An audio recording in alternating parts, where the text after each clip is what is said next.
Hello students, I welcome you all to this beloved channel Beloved Academy। आज के इस video में हम पढ़ेंगे इंडिविजुअल डिफरेंसेस इन इंटेलिजेंस। ये हमारा आज का टॉपिक है। तो आज आपके 12th साइकोलॉजी का चौथा लेक्चर है। इसके पहले हमने देखा था साइकोलॉजिकल एट्रीब्यूट्स क्या हैं, उनको एसेस कैसे करते हैं, कौन कौन सी साइकोलॉजिकल एट्रीब्यूट्स हैं, और उन सारे एट्रीब्यूट्स में एक एट्रीब्यूट था हमारा इंटेलिजेंस। और आज के इस वीडियो में हम इसी को डिटेल में पढ़ेंगे। ओके, तो सबसे पहला जो ये क्वेश्चन यहाँ पे आता है कि इंटेलिजेंस तो चलो है, लेकिन ये इंटेलिजेंट एक्चुअल में किस चीज़ का बाई प्रोडक्ट है? क्या ये हेरिडिटी का बाई प्रोडक्ट है या फिर ये एनवायरमेंटल फैक्टर्स का बाई प्रोडक्ट है? ये यहाँ पे सवाल है। So the question here is why are some people more intelligent than others? क्यों कुछ लोग दूसरों से ज़्यादा इंटेलिजेंट होते हैं? क्या ये उनकी हेरिडिटी की वजह से? हेरिडिटी का मतलब होता है जेनेटिक्स। क्या वो जेनेटिक्स की वजह से है? क्या उनके दादा परदादा पापा जी बहुत इंटेलिजेंट थे इसलिए वो इंटेलिजेंट हैं? या फिर उनको ऐसा एनवायरनमेंट मिला, ऐसी नॉरिशमेंट मिली, ऐसी न्यूट्रिशन मिली जिसकी वजह से उनकी जो इंटेलिजेंट है वो इतनी फ्लॉरिश कर रही है। ओके, तो यहाँ पे दो फैक्टर आता है। एक टॉपिक है जिसको हम कह रहे हैं intelligence, the interplay of nature and nurture. तो इंटेलिजेंस क्या है? इंटेलिजेंट क्या है? एक इंटरप्ले है, यानी एक मिक्सचर है किस चीज़ का? सबसे पहला है नेचर का यानी हेरिडिटी का, और दूसरा है नर्चर का यानी आपके एनवायरनमेंट का। ओके, तो यहाँ पे कुछ हम पहले पॉइंट्स देख लेते हैं जो नेचर को सपोर्ट करता है और फिर हम देखेंगे नर्चर को। ओके, तो सबसे पहला evidence for hereditary influence on intelligence comes mainly from studies on twins and adopted children. सबसे पहला जो एविडेंस आता है या फिर इस नेचर के फॉर्म में जो एविडेंस आता है वो आता है ट्विन्स से और एडॉप्टेड चिल्ड्रन से। अब कैसे है देखो। सो twins separated early in childhood also show considerable similarity in their intellectual, personality, behavioral characteristics। तो ट्विन्स है, जुड़वे हैं, जो अगर बचपन में भी सेपरेट हो गए थे, बिछड़ गए थे, तब भी जब वो बड़े होते हैं उनमें इंटेलेक्ट को लेके बहुत ज़्यादा सिमिलरिटीज़ देखा जा सकता है। पर्सनालिटी उनकी काफ़ी हद तक सिमिलर होती है और बाद में जाके देखा जाता है कि उनके बिहेवियर में भी बहुत हद तक सिमिलरिटी है। तो इससे ये प्रूफ होता है कि जो इंटेलेक्ट है या फिर जो इंटेलिजेंस है वो अगर ट्विन्स जो सेपरेटेड हो गए उनका सेम है, इसका मतलब कहीं ना कहीं जो इंटेलिजेंस है वो जीन से आता है। जेनेटिक्स कैसा है उसके ऊपर डिपेंड करता है, क्योंकि बच्चे अलग हो गए, बिछड़ गए, लेकिन उनकी जेनेटिक्स तो सेम है ना, इसी वजह से उनकी इंटेलिजेंस में सिमिलरिटीज़ हैं। और साथ में एक और स्टडी ये कहता है, एडॉप्टेड चिल्ड्रन का स्टडी जो है वो ये कहता है कि children's intelligence is more similar to their biological rather than adoptive parents. उनकी जो इंटेलिजेंस होती है वो उनके बायोलॉजिकल पेरेंट्स से ज़्यादा मैच करता है, एडॉप्टिव पेरेंट्स से ज़्यादा। जिन पेरेंट्स ने उनको एडॉप्ट करा है उनसे भी ज़्यादा जो इनके बायोलॉजिकल पेरेंट्स थे उनसे मैच कर रहा है। यानी इंटेलिजेंस बायोलॉजिकल पेरेंट्स का यानी जेनेटिक्स का जो जीन्स है, जो हेरिडिटी है, उसका ज़्यादा इफेक्ट है, उसका बाई प्रोडक्ट है। ये कुछ एविडेंसेस है। अब हम चलते हैं नर्चर के ऊपर। अब देखते हैं नर्चर के फॉर्म में क्या क्या एविडेंस है हमारे पास। सबसे पहला है with respect to the role of nurture, studies have reported that as children grow in their age, जैसे जैसे बच्चे बड़े होते हैं उम्र में, their intelligence level tends to move closer to their adoptive parents. अब यहाँ पे एक ट्विस्ट आया। पहले तो कह रहे थे कि एडॉप्टिव बच्चे हैं उनकी जो इंटेलिजेंस है वो बायोलॉजिकल पेरेंट्स से ज़्यादा मैच कर रही है, लेकिन अब बात यह है कि जैसे जैसे उनकी एज बढ़ रही है वैसे वैसे उनकी जो इंटेलिजेंस है वो एडॉप्टिव पेरेंट्स की तरह बनते जा रहे हैं। इसका मतलब है कि एडॉप्टिव पेरेंट्स ने जैसा एनवायरनमेंट दिया उस एनवायरनमेंट के इफेक्ट उस बच्चे में पड़ा और वहाँ से जाके उनकी इंटेलिजेंस उस एनवायरनमेंट के बदौलत एडॉप्टिव पेरेंट्स की तरह बनते जा रहे हैं। Okay, there is evidence that Environmental deprivation lowers intelligence will reach nutrition, good family background, quality schooling increase intelligence.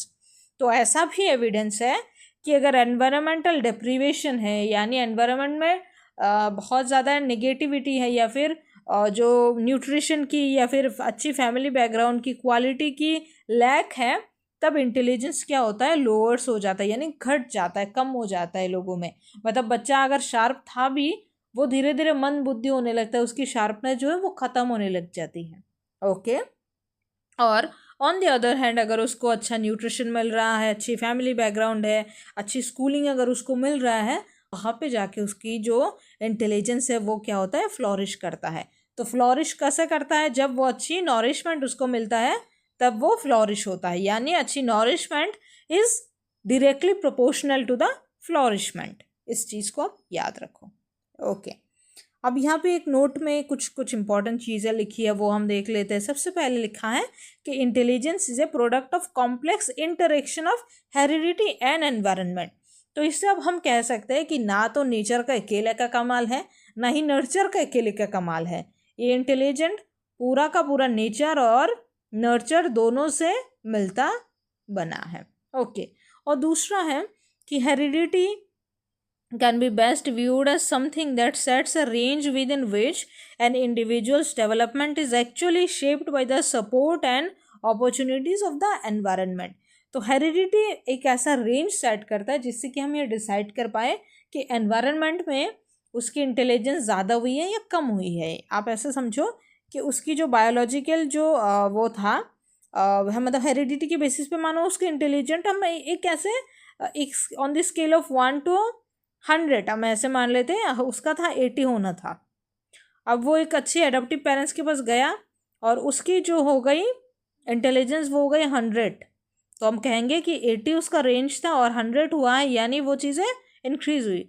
On the other hand उसका 80 होना था लेकिन वो चला गया 50 पर, तो यहाँ पे क्या हुआ, ये घटी। तो ये जो हेरिडिटी ने हमें एक रेंज दिया जिस रेंज से हम ये सेट कर सकते हैं या फिर ये देख सकते हैं कि क्या इंटेलिजेंट में नॉरिशमेंट आई या फिर वो घटा। ओके। अब हम एसेस करते हैं इंटेलिजेंस को। अब है चीज़ें, हम साइकोलॉजी में असेसमेंट तो करते ही है। अब असेसमेंट का क्या मतलब हुआ, असेसमेंट का मतलब होता है जज करना, टेस्ट करना। तो अब हम किस चीज़ को टेस्ट कर रहे हैं, इंटेलिजेंस को टेस्ट कर रहे हैं। तो Alfred Binet and Theodore Simon gave the concept of mental age in 1905। Mental age के कॉन्सेप्ट दिया था अल्फ्रेड बिनेट और थियोडोर साइमन ने। कब दिया था, 1905 में, जो कि मेजर करता है persons intellectual development relative to the people of his or her age group. तो किसी एक इंसान के बायोलॉजिकल जो एज ग्रुप होता है, जो बायोलॉजिकल एज होता है, उसके रिलेटेड उसकी कितनी इंटेलेक्चुअल डेवलपमेंट हुई वो मेजर करता है मेंटल एज। मेंटल एज को हम एमए बोलते हैं। और बाकी है chronological age is the biological age from birth. See ऐसे हम डिनोट करते हैं क्रोनोलॉजिकल एज। तो क्रोनोलॉजिकल मतलब बर्थ।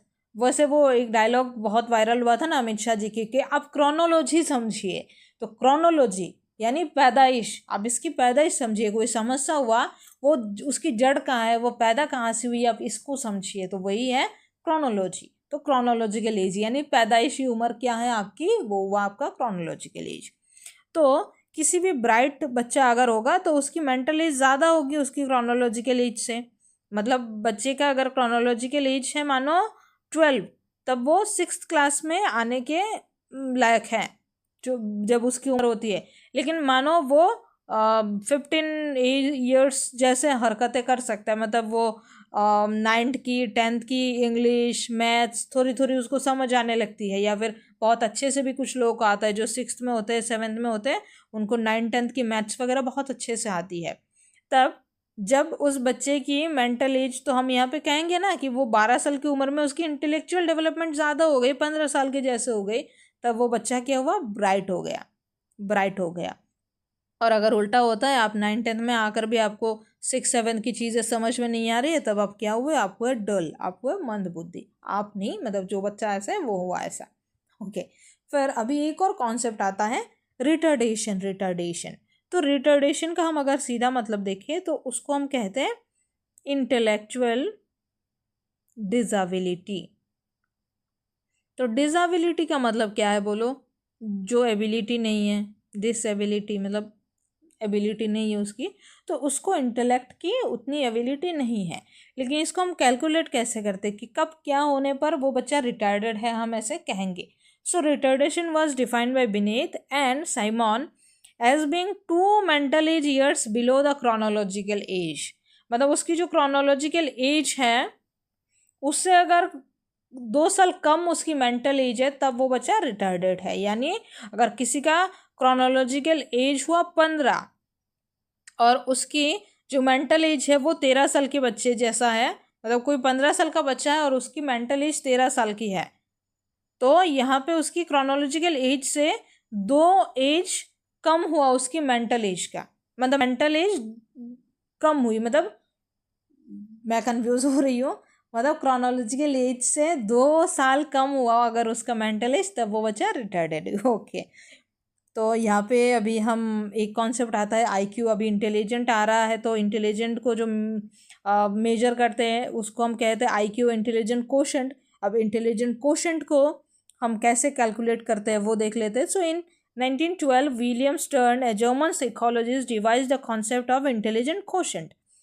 तो इंटेलिजेंट क्वेश्चन का जो फॉर्मूला है वो ये है कि हम आईक्यू को मेंटल एज को क्रोनोलॉजिकल एज से डिवाइड करके उसको 100 के साथ मल्टीप्लाई करते हैं, और ये हमारा हुआ आईक्यू निकालने का फॉर्मूला।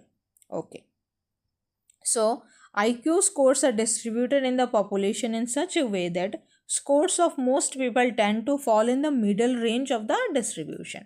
तो ये जो IQ स्कोर है ये किस तरीके से डेवलप की गई है, या सॉरी डिस्ट्रीब्यूट की गई है, कि ज़्यादातर लोगों का जो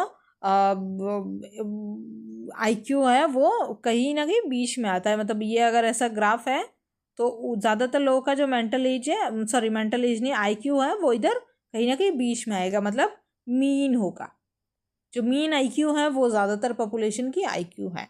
only few people have either very high और वेरी लो स्कोर। तो बस चंद ही लोग होते हैं जिनकी ज़्यादा हाई होती है या फिर ज़्यादा कम होता है IQ।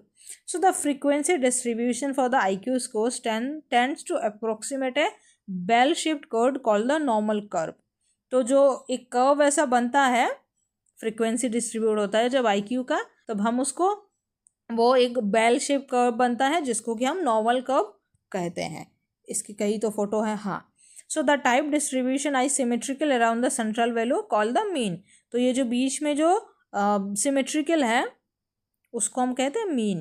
ओके, मतलब मीन मतलब पूरे टोटल का जो एवरेज आता है उसको हम ऐसे कहते हैं। तो ये देखिए, हाँ ये जो देखिए ना पूरे टोटल का ये जो एवरेज आ रहा है हम उसी को ऐसे मीन में आएगा। तो यहाँ पे हम ज़्यादा high, average, superior, very superior हम ऐसे कहेंगे, low average, borderline, intellectual deficiency, ये सारा चीज़ इधर आ जाएगा। मतलब ये जो कर्व है, ये जो कर्व है ये कैसे आ रहा है, ऐसे आ रहा है, यानी इधर थोड़ा कम है, कम है, कम है, कम है, कम है, और बीच में आके पूरा ऐसे ज़्यादा हो रहा है। मतलब ज़्यादातर लोगों का जो है वो ये एवरेज ही है। तो और ये जो है मीन हो गया इस चीज़ का। और इस कर्व को हम क्या कहते हैं, normal curve, bell shaped curve या फिर नॉर्मल कर्व। ओके, समझ आया? तो इसके पहले कितना जूम हो गया, अभी ठीक है। ओके, सो इसके बाद एक नोट है कि ज़्यादातर जो मीन IQ है पॉपुलेशन का वो हुआ 100। जो पॉपुलेशन का मीन IQ है वो हुआ 100, और अगर किसी का IQ 130 से ज़्यादा है तो वो इंटेलेक्चुअली गिफ्टेड है, और किसी का 30 से नीचे है वो इंटेलेक्चुअली डिसेबल्ड है। और सॉरी 30 से 130, 130 से अगर ज़्यादा है तब वो इंटेलेक्चुअली गिफ्टेड है। 30 सेम बोल गई मैं। और बिलो 30 अगर है तो वो इंटेलेक्चुअली डिसेबल्ड है, यानी रिटार्डेड है। वैसे ये कॉन्सेप्ट आजकल उतना चलता नहीं है। तो ये आप देख सकते हैं, classification of people based on the basis of IQ और पॉपुलेशन के कितने परसेंट है।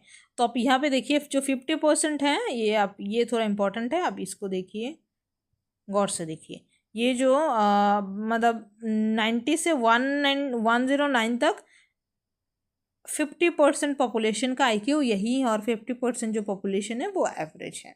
130 से ज़्यादा है तो आप सुपीरियर होंगे, मतलब ओनली 2.2% पॉपुलेशन अगर 120 से 130 के बीच में है आप सुपीरियर कहलाएंगे, 110 से 119 तक है आप हाई एवरेज, एवरेज से थोड़ा हाई होंगे, 90 से 109 अगर है तो आप एवरेज, और 80 से 89 के बीच में लो एवरेज, 70 से 79 पे बॉर्डर लाइन पे आप है, मतलब ठीक ठाक हाँ चल जाता है, और अगर 70 से भी नीचे है तब तो आप इंटेलेक्चुअली डिसेबल्ड हैं।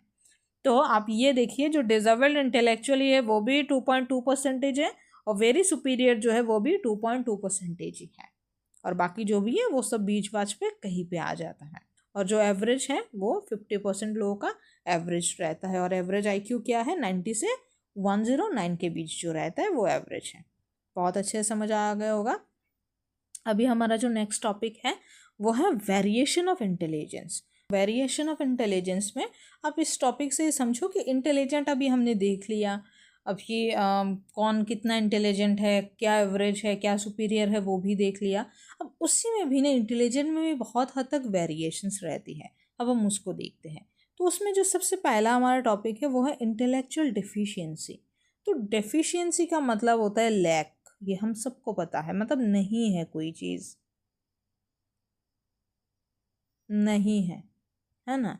तो यहाँ पे the American association on mental deficiency जो AAMD है, views intellectual disability as, intellectual disability को व्यू करता है या फिर डिफाइन कैसे करता है, सिग्निफिकेंटली सब एवरेज जनरल इंटेलेक्चुअल फंक्शनिंग, बहुत ही सब एवरेज होती है, एवरेज से बहुत कम होती है, functioning existing concurrently with deficiencies in adaptive behavior and manifested during the developmental period। मतलब जब किसी का जब डेवलपमेंट होता रहता है, डेवलपमेंट के टाइम पे वो जो बिहेवियर अडॉप्ट करता है, जो बिहेवियर को मैनिफेस्ट करता है, जो इंटेलेक्चुअल फंक्शनिंग उसकी तब रहती है जो कि बहुत ही सब एवरेज लेवल की होती है, बहुत ही जनरल लेवल की होती है, तब हम उसको कहेंगे कि कोई इंटेलेक्चुअल डिसेबल है, मतलब डेफिशिएंसी है, इंटेलेक्चुअली डेफिशिएंट है वो।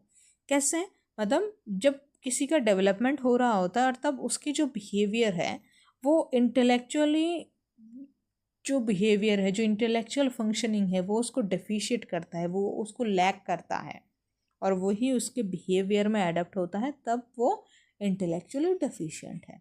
Okay, so a person must show significantly sub-average intellectual functioning. Persons having IQ below 70 are judged to have sub-average intelligent। तो एक पर्सन का, जब वो कोई इंसान सिग्निफिकेंटली सब एवरेज लेवल के इंटेलेक्ट होता है, यानी उसकी जो IQ है वो 70 से कम होती है, तब वो जाके इंटेलेक्चुअली डेफिशिएंट होता है। So persons having IQ below 70 are judged to have sub average intelligence। तो सब एवरेज इंटेलिजेंट अगर है, इंटेलिजेंस अगर है, तब आप इंटेलेक्चुअली डेफिशिएंट कहलाओगे। हमने यहाँ पे भी देखा था ना कि इंटेलेक्चुअली डिसेबल्ड, तो इंटेलेक्चुअली डिसेबल्ड और डेफिशिएंट क्या है, मतलब आपके जब डेवलपमेंट हो रहा होता है तब आप क्या करते हो, जो इंटेलेक्चुअल जो बिहेवियर होता है आप उनको लैक करते हो, आप उनको डेफिशिएट करते हो। Okay, I hope I am very clear. Next है, हाँ अभी और भी चीज़ें हैं यहाँ पे। Okay, so the second related to deficients in adaptive behaviour means person's capacity to be independent and deal effectively with one's environment. अब कोई इंसान का एक मतलब कोई एक और अगर हम फीचर्स देखें कि कोई इंटेलेक्चुअली डिसेबल्ड है या नहीं, तब उसमें एक और बिहेवियर ये रहेगा कि उसमें इस बिहेवियर की बहुत ज़्यादा डेफिशिएंसी रहेगी, कि उसमें इंडिपेंडेंट होने की या फिर अपने एनवायरनमेंट में खुद से लड़ने की जो कैपेसिटी होगी वो उसमें डेफिशिएंट रहेगी, मतलब वो अपना इंडिपेंडेंटली नहीं रह सकता या फिर अपने आप से एनवायरनमेंट के साथ डील नहीं कर सकता। ओके, अभी यहाँ पे थर्ड जो एक मतलब फीचर है वो यह है कि that deficits must be observed during the developmental period that is between 0 to 18 years of age। और ये जो सारी चीज़ें हैं कि बच्चा डेफिशिएट कर रहा है, लैक कर रहा है चीज़ों को, वो इंटेलेक्चुअली डिसेबल्ड है, वो जब उसकी उम्र 0 से लेकर 18 साल की होगी तब ही हम देखेंगे, और ये जो पीरियड होता है यही होता है डेवलपमेंटल पीरियड। ओके, अब the different levels of intellectual disability are, अब इंटेलेक्चुअल डिसेबिलिटी में भी बहुत लेवल है, उसमें क्या क्या है, जैसे माइल्ड अगर डिसेबल है तो वो उसकी आईक्यू जो होगी वो 55 से 70 के बीच में होगी, वो माइल्ड ठीक ठाक, मतलब हाँ ऐसा ही है। मॉडरेट, मॉडरेट मतलब 35 से 40 टू अप्रोक्सीमेटली 50 टू 55, मतलब मॉडरेट लेवल की डिसेबल है। फिर सीवियर लेवल की डिसेबल वो कब होगा, जब उसकी 20 या 25 से लेके 35 टू 40 तक होगा, तब वो सीवियर होगा। एंड प्रोफाउंड मतलब बहुत ही ज़्यादा होगा कि बहुत ही डिसेबल ही है, वो कब होगा, 20 से 25 के नीचे जब होगा। ओके, अब हमारा नेक्स्ट टॉपिक है इंटेलेक्चुअल गिफ्टेडनेस। अब ये भी एक इम्पॉर्टेंट मतलब कॉन्सेप्ट है, जहाँ पे हम देखते हैं कि अब तक हम देख रहे हैं कि डिसेबल कैसे है, किसी कोई चीज़ लैक है, डेफिशिएंट है। अब हम देखेंगे कोई चीज़ एक्सट्रीम में है, वो बहुत ही टैलेंटेड है, गिफ्टेड है। तो ये भी कॉन्सेप्ट है। So intellectually gifted individuals show higher performance because of their outstanding potentialities. उनमें आउटस्टैंडिंग पोटेंशियल होती है और वो बहुत हाई परफॉर्म करते हैं हर जगह पे। फिर in 1925 Louis Stillman followed the lives of 1,500 children with IQs of 130 and above to examine how intelligence was related to the occupational success and life adjustment. तो 1925 ने लुइस स्टर्मन में 1,500 बच्चों को लिया था जिनकी IQ 130 या उससे ज़्यादा है, ताकि वो एग्जामिन कर पाए कि इंटेलिजेंस कैसे ऑक्यूपेशनल यानी वर्क लाइफ सक्सेस में रिलेटेड है और साथ में लाइफ में एडजस्ट करने के लिए भी रिलेटेड है। So talented giftedness are often used interchangeably भी, but they mean different things. तो अब यहाँ पे एक और चीज़ बताया जाता है कि आप देखो बहुत ज़्यादा क्या होता है कि टैलेंट, हम कोई बच्चा टैलेंटेड है, गिफ्टेड है, ऐसे हम बोल देते हैं, ऑफन इंटरचेंजली भी हम उसको यूज़ कर लेते हैं, लेकिन वो अलग ही मीनिंग है। अब क्या है वो हम देखते हैं, गिफ्टेडनेस क्या है, टैलेंट क्या है, वो हम देख लेते हैं। सो giftedness is exceptional general ability shown in superior performance in a wide variety of areas. giftedness मतलब गिफ्टेड है, बहुत ही भरपूर मात्रा में, किसी मतलब किसी में बहुत हद तक एबिलिटी है और वो बहुत ऐसी ऐसी फील्ड में सुपीरियर परफॉर्मेंस करता है, लेकिन वो बहुत ही जनरल एबिलिटीज़ होती है ना। लेकिन जो टैलेंट होता है वो टैलेंट होता है narrower term and refers to remarkable ability in a specific field. तो अगर कोई गिफ्टेड है उसमें बहुत ज़्यादा जनरल एबिलिटी होगी, वो बहुत अच्छा इंसान होगा, हर चीज़ में वो अच्छा करता होगा, पूरा गिफ्टेड है। लेकिन कोई होगा जो टैलेंटेड होगा तो वो एक स्पेसिफिक फील्ड में ही वो बहुत ज़्यादा एबिलिटी उसके पास होगी, जैसे कि स्पिरिचुअल हो गया, सोशल हो गया, एस्थेटिक हो गए। सॉरी, यहाँ पे एस्थेटिक नहीं, यहाँ पे एथलेटिक होना था शायद, शायद नहीं, मतलब यहाँ पे एस्थेटिक नहीं, एथलेटिक होना था, एथलेटिक। ओके, मतलब जैसे एथलेटिक्स में है, जैसे हमारा नीरज चोपड़ा है, मान लीजिए बहुत अच्छे मतलब स्पोर्ट्स पर्सन है, बहुत अच्छा खेलते हैं, लेकिन कई जगह पे हैं जहाँ पे वो शायद लैक करते हैं। तो यहाँ पे क्या हुआ कि वो बहुत टैलेंटेड है, हम ऐसा कहेंगे, क्योंकि उनका जो नॉलेज है, वो जो एबिलिटी है, वो किसी भी स्पेसिफिक फील्ड में है। बट हाँ, जो टैलेंटेड होते हैं, जो अच्छे इंसान होते हैं, किसी स्पेसिफिक फील्ड में अच्छा करते हैं, वो जनरली अच्छे इंसान होते हैं, हम ऐसे कहेंगे। सो जो बहुत ज़्यादा टैलेंटेड होते हैं उनको हम प्रोडिजिस कहते हैं। आपने कोटा फैक्ट्री अगर देखा होगा तो वहाँ पे महेश्वरी का जो कोचिंग क्लासेस था, उसमें जो बैच था उसका नाम था प्रोडिजिस, यानी हाईली टैलेंटेड। ओके, फिर नेक्स्ट हमारा एक और पॉइंट यहाँ पे है that from teachers point of view giftedness depends upon a combination of high ability, high creativity and high commitment. तो गिफ्टेडनेस अगर हम टीचर्स की पॉइंट ऑफ व्यू से देखें तो हम देखेंगे किसी में अगर हाई एबिलिटी हो, हाई क्रिएटिविटी हो एंड हाई कमिटमेंट हो, तब वो गिफ्टेड कहलाएगा। तो इसीलिए हम यहाँ पे देखे हैं ना कि giftedness is a general ability, general ability जैसे high ability, high creativity, high commitment, ऐसा होगा। और टैलेंट होता है किसी एक फील्ड में, जैसे कोई भी बंदा बहुत एक फील्ड में, ये एस्थेटिक नहीं है बेटा, एथलेटिक है, एक फील्ड में बहुत अच्छा होगा। ओके, सो अभी कुछ और भी है पॉइंटर्स इसमें, जैसे gifted children show early signs of intellectual superiority. तो जो गिफ्टेड बच्चे होते हैं वो बचपन में ही दिखा देते हैं कि हम बहुत गिफ्टेड है, हम में बहुत ज़्यादा अच्छी अच्छी क्वालिटीज़ है। Even during infancy and early childhood they show larger attention span. जब वो बहुत ही अर्ली चाइल्डहुड में होते हैं तभी उनका अटेंशन स्पैन अच्छा रहता है।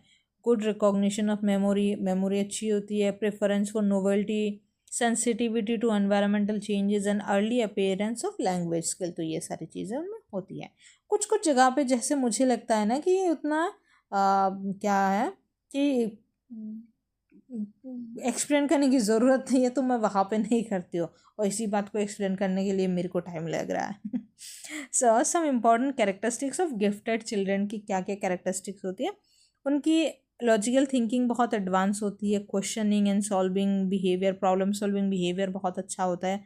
High speed in processing information. Then superior generalization and discrimination ability, generalization ability रहती है, डिस्क्रिमिनेशन एबिलिटी रहती है। Then advance level of original and creative thinking वो रहते हैं उनमें। High level of intrinsic motivation and self esteem में होती है।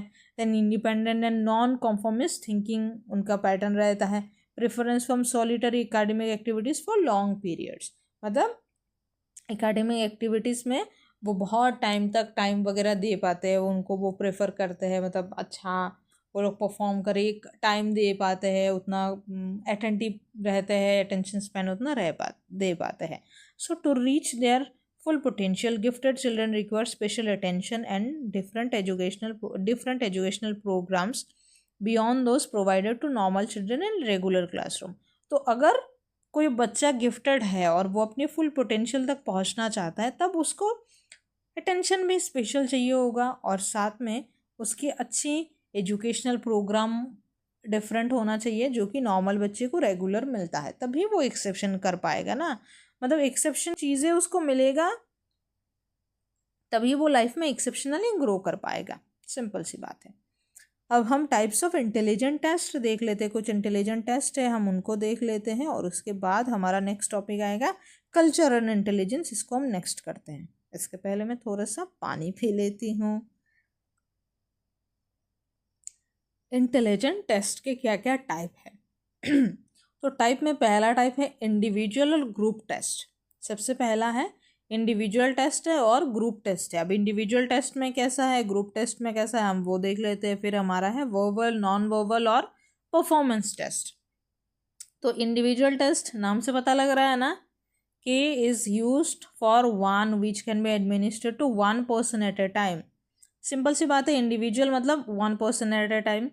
It require the test administrate, ये देखो ये भी यहाँ पे भी थोड़ा स्पेलिंग गलत है, रिक्वायर्स ऐसे होगा, रिक्वायर नहीं। So it requires the test administrator to establish a rapport with the subject and be sensitive to his or her feelings, mood, expressions during the testing situation। तो सबसे पहले उसके साथ एक रिपोर्ट यानी एक अच्छा रिलेशन, एक अच्छा बॉन्ड उसको बिल्ड करना होता है, एक अच्छी इम्प्रेशन बिल्ड करना होता है, और उसको जो सब्जेक्ट है, वो सब्जेक्ट की जो फीलिंग्स क्या है, मूड कैसा है, एक्सप्रेशन कैसा है, पूरा टेस्ट सिचुएशन के दौरान उसको भी ध्यान रखना पड़ता है। So individual test allow people to answer orally और इन ए रिटन फॉर्म और manipulate objects as per testers instruction. तो इंडिविजुअल टेस्ट में जो कोई इंसान है वो ओरली आंसर कर सकता है, लिख कर भी आंसर कर सकता है, और जो ऑब्जेक्ट्स होते हैं वो टेस्टर के इंस्ट्रक्शन में, मतलब जो एडमिनिस्ट्रेटर है या फिर जो एग्जामिनर है उसके इंस्ट्रक्शन पे वो आंसर को बदल सकता है, मैनिपुलेट कर सकता है। लेकिन ग्रुप टेस्ट में इसका अलग होता है। तो ग्रुप टेस्ट में क्या होता है, नाम से पता चल रहा है कि सेवरल पीपल को साइमल्टेनियसली एक साथ उस टेस्ट को हम करवा सकते हैं। सो ग्रुप टेस्ट जो है वो do not allow an opportunity to be familiar with the subjects feeling. Group test में आप किसी के पर्सनल फीलिंग से फेमिलियर नहीं हो सकते हो। अब वहाँ पे तो आप उसकी क्या क्या क्या है, उसकी मूड, एक्सप्रेशन, फीलिंग्स को आप जानना ज़रूरी है, लेकिन यहाँ पे आप इनके साथ फेमिलियर होने की ज़रूरत नहीं है, ना भी हो तो चलेगा। और ग्रुप टेस्ट में जनरली आंसर जो होता है वो रिटन फॉर्मेट में होता है और मल्टीपल चॉइस फॉर्मेट में होता है। ओके, सिंपल सी बात है। अब हम चलते हैं नेक्स्ट की तरफ। नेक्स्ट में क्या है, वर्बल। तो वर्बल से पता चल रहा है कि बोल के करना है, नॉन वर्बल नहीं बोल के करना है, और परफॉर्मेंस के मतलब परफॉर्म करना है। सिंपल सी बात है। इंग्लिश आती है ना अच्छे से तो बहुत ज़्यादा पढ़ाई आसान हो जाती है। मैं बोल बोल के थक गई हूँ इस बात को। वर्बल टेस्ट, तो verbal test requires subject to give verbal response either orally और in a written form. Therefore this can be administered to only to literate people. तो अभी लिटरेट मतलब जो एजुकेटेड है, जो लिटरेट है, जिनको पढ़ाई लिखाई थोड़ी बहुत आती है, उन्हीं से हम ये करवा सकते हो, क्योंकि ये रिटन फॉर्म में भी आंसर करना होता है और बोल के भी आंसर करना होता है, लेकिन चीज़ें को समझना पड़ता है, फिर जाके समझ के कोई बंदा आंसर कर सकते हैं। तो समझने के लिए, उतनी इंटेलेक्चुअली डेवलप होने के लिए एक बेसिक एजुकेशन का होना बहुत ज़रूरी है, ऐसा हम मानते हैं। फिर नॉन वर्बल, तो non verbal test use pictures and illustration as test item. अरे आप लोगों ने वो पढ़े हो ना हिंदी में चित्र वर्णन, तो आप चित्र वर्णन समझ लो नॉन वर्बल को, बस सिंपल सी बात है। So example Raven's progressive matrix test, ये नाम है। तो यहाँ पे क्या होता है, subject examines an incomplete pattern and chooses a figure from the alternative that will complete the pattern. तो यहाँ पे एक पैटर्न रहता है प्रॉब्लम फिगर में, और जो सब्जेक्ट होता है उसको आंसर फिगर से एक ऐसा फिगर चूज करना होता है जो प्रॉब्लम फिगर के पैटर्न के साथ मैच कर रहा है। इसका एग्जांपल है Raven's progressive matrix test, RPM. RPM इसको याद रखना इंपॉर्टेंट है। जैसे यहाँ पे एक फ़ोटो है, तो जैसे यहाँ पे देखो ये फिगर है, तो ये हुआ हमारा प्रॉब्लम फिगर। अब प्रॉब्लम है, रेड फ्लैग है, तो उसको रेड से ही मार्क करते हैं, हर रेड है। और ये हमारे आंसर फिगर, तो यहाँ पे ये चीज़ मिसिंग है, तो यहाँ पे कौन सा आएगा, सीधी से देखने से पता चल रहा है ये जाएगा इधर, है ना। वही बात है कि प्रॉब्लम में कौन सा पैटर्न मिसिंग है और आंसर में से कौन सा पैटर्न इधर जाके वो होगा, मैच होगा जाके। तो ये आइटम है एक आरपीएम का। ओके, अब हमारा है परफॉर्मेंस टेस्ट। तो परफॉर्मेंस से भी नाम पता चल रहा है, जैसे कि performance test request subject to manipulate object and other material to perform a task. किसी टेक्स्ट को नहीं, टास्क को परफॉर्म करना होता है, जैसे कोर्स ब्लॉक डिजाइन, ये एक एग्जांपल है परफॉर्मेंस टेस्ट का। A major disadvantage of performance test is that they can be easily administered to person from different culture। तो ये एक बहुत ही बड़ा एडवांटेज है कि इंसान कोई भी कल्चर का हो, कोई भी कम्युनिटी का हो, उसको बस बताना होता है कि आपको इसको परफॉर्म करना है, वो इसको परफॉर्म कर देता है, उसमें उतनी ज़्यादा प्रॉब्लम नहीं होती है किसी को, है ना। नेक्स्ट हमारा है कल्चर फेयर और कल्चर बायास टेस्ट। तो कल्चर फेयर और कल्चर बायास टेस्ट में क्या है, फेयर का मतलब जो फॉर में है, बायास का मतलब जो अगेंस्ट में है। तो कल्चर फेयर और culturally appropriate that is one that does not discriminate against individuals belonging to different culture. Culture में कोई डिस्क्रिमिनेशन नहीं है। In such test items are constructed in a method that they assess experiences common to all culture और have questions in which language uses is not required. तो ये हर एक culture के इंसान के लिए कॉमन होता है, और इसमें कई बार तो लैंग्वेज की भी ज़रूरत नहीं पड़ती है, सब कल्चर के लिए एकदम से आसान होता है, इक्वल होता है, ऐसे क्वेश्चंस इसमें होते हैं। और जो कल्चर वाइज टेस्ट होता है वो क्या होता है, scores on an assessment vary based on the test takers culture regardless of their knowledge of the subject matter being tested. तो यहाँ पे जो कल्चरली बायास टेस्ट है, इसका जो स्कोर आता है असेसमेंट का, वो टेस्ट जो मतलब ले रहा है उसके कल्चर के बेसिक कल्चर पे डिपेंड करता है, regardless of their knowledge of their subject matter being tested. मतलब जो कल्चर का है, मतलब किसी और कल्चर का अगर कोई सब्जेक्ट है उसका अगर टेस्ट लिया जा रहा है, तभी उसके ऊपर उतना ज़्यादा ध्यान नहीं दिया जाता है, बल्कि जो टेस्ट ले रहा है, जो टेस्टर है, जो टेस्ट टेकर है, जो एग्जामिनर है, उसके कल्चरली क्या बिलीव्स है, उसके हिसाब से असेसमेंट किया जाता है और उसके हिसाब से स्कोर दिया जाता है। ओके, अभी एक और कॉन्सेप्ट है कि इंटेलिजेंट टेस्ट इन इंडिया। तो अब हमने बहुत सारे टेस्ट के बारे में पढ़ लिए, अब हम इंडिया में कुछ इंटेलिजेंट टेस्ट है उसके बारे में पढ़ लेते हैं। ये वही है कि कौन से किस किस का टेस्ट, मतलब कौन कौन सा टेस्ट किस किस ने दिया था, यही थोड़ी बहुत चीज़ें हैं। तो ऐसे Mohsin made a pioneering attempt मतलब बहुत ही इंपॉर्टेंट अटेम्प्ट करा उन्होंने in constructing an intelligent test in Hindi in 1930। तो अब तक तो सारे टेस्ट जो है बाहर के हैं, वेस्टर्न कंट्रीज के इंग्लिश में है, तो इन्होंने 1930 में एक कोशिश करी कि जो इंटेलिजेंट टेस्ट है वो हिंदी में हो। फिर आते हैं हमारे CS Rice attempted to standardize Binet's test in Urdu and Punjabi. तो जो अल्फ्रेड बिनीथ का जो टेस्ट है उसको उर्दू में और पंजाबी में उन्होंने स्टैंडर्डाइज करा। कौन? CS राइस ने। फिर Mahalanobis attempted to standardise Binet test in Bengali. ये देखो बंगाली में भी किया है मेरे मदर टंग में, कितनी अच्छी बात है। ओके। फिर long and Mehta prepared mental measurement handbook listing out 103 मतलब 103 भाई साहब कितनी दिक्कत आ रही है पढ़ने में मतलब 37 मिनट हो गए ना, मैं थक गई हूँ एक्चुअली में।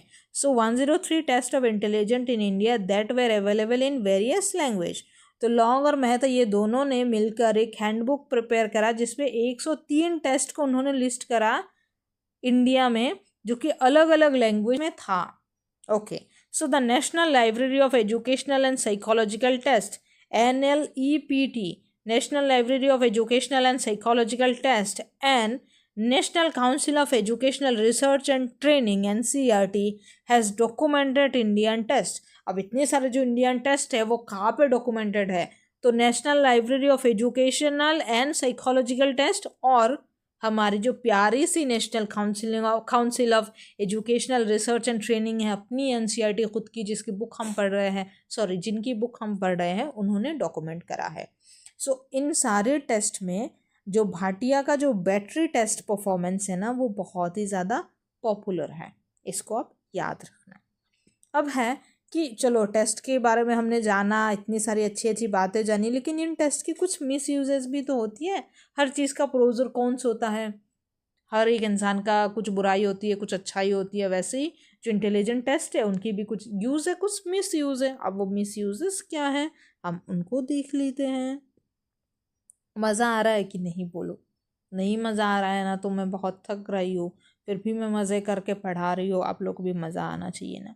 सो poor performance on a test may attach to a stigma to children and thereby adversely affect their performance and self-respect।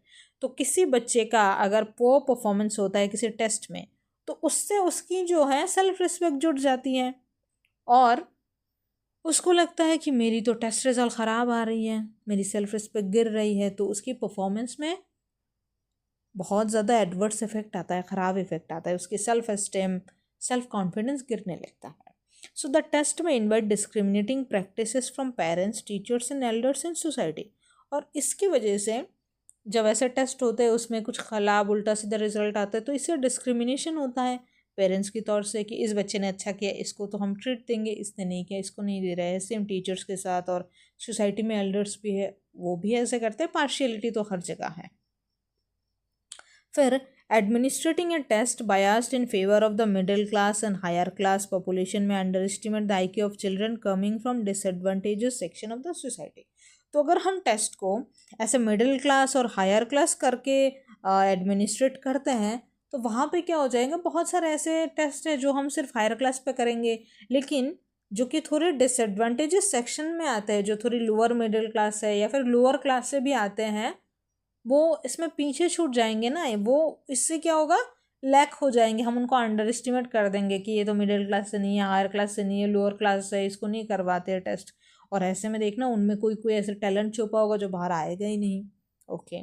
फिर एक और है कि intelligent test do not capture creative potentialities and practical side of intelligence and they also do not relate much to success in life. ये तो बहुत बड़ी बात कह दी है। तो ये कह रहा है कि इंटेलिजेंट टेस्ट से किसी का पोटेंशियल कैप्चर नहीं होता है और ये सिर्फ इंटेलिजेंस का एक प्रैक्टिकल साइड है जो कि बाद में जाके लाइफ के सक्सेस से इतना लेना देना नहीं होता है। Intelligence can be potential factor for achievement in various spheres of life. Intelligence एक पोटेंशियल फैक्टर होता है बहुत सारी चीज़ों को अचीव करने के लिए, लेकिन ये आपको लाइफ में सक्सेस दिलाएगा इसकी कोई गारंटी नहीं है।